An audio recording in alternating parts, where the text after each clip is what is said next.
Video देखने से पहले हमारे YouTube चैनल हुदहुद मैसेज को ज़रूर सब्सक्राइब करें और बेल आइकन को प्रेस करें ताकि मज़ीद आने वाली वीडियो की नोटिफिकेशन आपको मिल सके। जज़ाकुमुल्लाह। दज्जाल मुअय्यन शख्स है।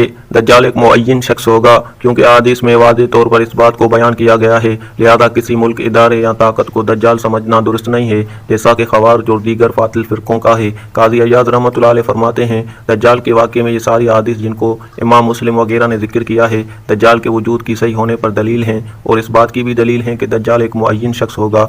दज्जाल का फितना इतना ज़्यादा अहम है कि कुरान मजीद में भी इस फितने का तज़किरा है। बुखारी की शरह फतहुल बारी में अल्लामा इब्न हजर अस्क़लानी रहमतुल्लाह अलैह फरमाते हैं, दज्जाल का जिक्र कुरान करीम की इस आयत में किया गया है, जिस दिन आपके रब की बाद निशानियाँ आएंगी तो किसी को उसका ईमान फ़ायदा न देगा। सुनन तिरमिज़ी में अबू हुरैरा रज़ियल्लाहु तआला अन्हु से रिवायत है कि 3 चीज़ें ऐसी हैं कि जब वो ज़ाहिर हो जाएंगे तो ऐसे शख्स का ईमान लाना जो पहले ईमान नहीं लाया था उसको फ़ायदा न देगा। वो 3 चीज़ें ये हैं, दज्जाल और ताबतुल अर्ज़, सूरज का मगरिब से तुलू होना। ये सही दर्जे की हदीस है, लिहाजा इस आयत में दज्जाल का जिक्र भी है। नबी करीम सल्लल्लाहु अलैहि वसल्लम की ये हदीस मज़कूरा आयत कुरानिया की तफसीर है। अबू दाऊद की शरह में है अल्लाह ताला का ये कौल ताकि उसको सख्त अजाब से डराए। इस आयत में अल्लाह ताला ने लफ्ज़ बास को शिद्दत के साथ और अपनी जानिब से करार दिया है, लिहाजा उसके रब होने का दावा करने और उसके फितने और कुव्वत की वजह से कहना मुनासिब है कि इस आयत से मुराद दज्जाल हो।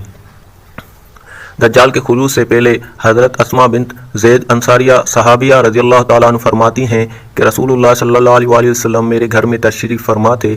आपने दज्जाल का बयान फरमाया। आपने फरमाया इससे पहले 3 साल होंगे जिनकी तफसील ये है, पहले साल आसमान अपनी 1/3 बारिश रोक लेगा और ज़मीन भी 1/3 पैदावार रोक लेगी। दूसरे साल आसमान भी 2/3 बारिश रोक लेगा और ज़मीन भी अपनी 2/3 पैदावार रोक लेगी। तीसरे साल आसमान अपनी मुकम्मल बारिश रोक लेगा और ज़मीन भी अपनी पूरी पैदावार रोक लेगी, लिहाजा घर वाले और बाहर वाले मवेशी सब मर जाएंगे। मज़कूरा रिवायत में है कि आसमान बारिश रोक लेगा और ज़मीन अपनी पैदावार रोक लेगी। मुस्नद इसहाक़ की रिवायत में है, तुम आसमान को बारिश बरसाता हुआ देखोगे, हालांकि वो बारिश नहीं बरसा रहा होगा। तुम ज़मीन को पैदावार उगाते हुए देखोगे, हालांकि वो पैदावार नहीं उगा रही होगी। उसका मतलब ये भी हो सकता है कि बारिश भी बरसे और ज़मीन भी पैदावार उगाए, लेकिन उसके बावजूद उससे कोई फ़ायदा न हो, लोग कहत साली का शिकार हो जाएं। जदीद दौर में इसकी बेमिसाल सूरतें हो सकती है। आलम ज़र्रात को अपने कब्ज़े में करने के लिए जो पॉलिसियाँ यहूदी दिमागों ने बनाई हैं, उनके असरात अब हमारे मुल्क तक पहुँच चुके हैं।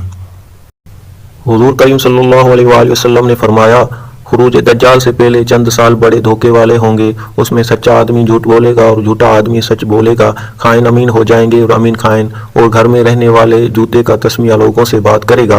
हज़रत अब्दुल्लाह बिन उमर रज़ियल्लाहु तआला अन्हु फरमाते हैं कि हम नबी करीम सल्लल्लाहु अलैहि वसल्लम की खिदमत अक़दस में बैठे हुए थे कि हुज़ूर सल्लल्लाहु अलैहि वसल्लम ने फितने के बारे में गुफ्तगू फरमाई। हत्ता के इजलास स्टार्ट के फितने का जिक्र फरमाया। किसी कहने वाले ने अर्ज़ किया, फितना इजलास क्या है?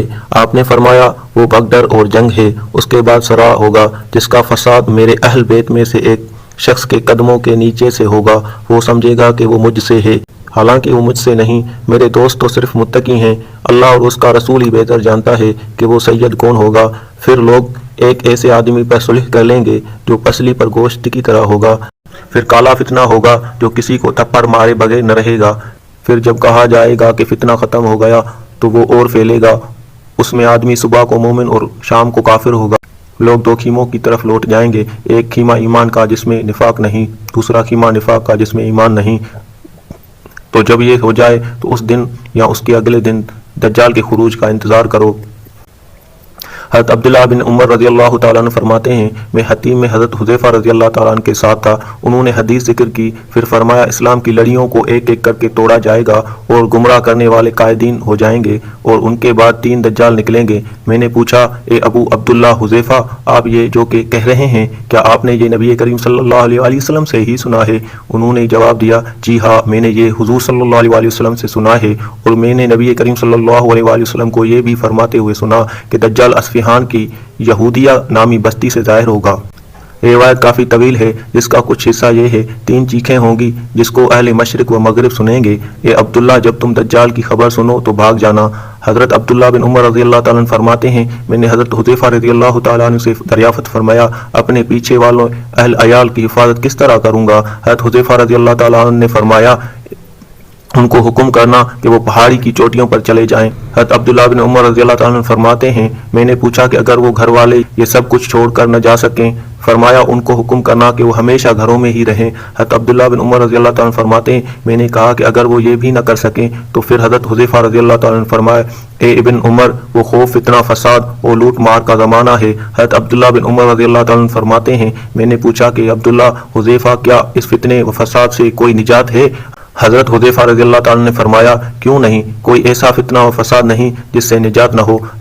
حضرت ابو درداء رضی اللہ تعالیٰ عنہ سے روایت ہے کہ نبی کریم صلی اللہ علیہ وآلہ وسلم نے فرمایا میں اپنی امت کے بارے میں جس چیز سے سب سے زیادہ ڈرتا ہوں وہ گمراہ کرنے والے قائدین ہیں۔ دجال کے وقت اس کی کثرت ہوگی اور یہ قائدین دجالی قوتوں کے دباؤ یا لالچ میں آ کر خود تو حق سے منہ موڑ لیں گے، ساتھ ہی ساتھ اپنے ماننے والوں کو بھی حق سے دور کرنے کا سبب بنیں گے۔ حضرت کعب رضی اللہ تعالیٰ عنہ فرماتے ہیں جزیرۃ العرب خرابی سے محفوظ رہے گا جب تک کہ آرمینیا خراب نہ ہو جائے، مصر خرابی سے محفوظ رہے گا جب تک جزیرہ عرب نہ خراب ہو جائے، اور کوفہ خرابی سے محفوظ رہے گا جب تک کہ مصر خراب نہ ہو جائے۔ جنگ عظیم اس وقت تک نہیں ہوگی جب تک کہ کوفہ خراب نہ ہو جائے، اور دجال اس وقت تک نہیں آئے گا جب تک کہ کفر کا شہر اسرائیل فتح نہ ہو جائے۔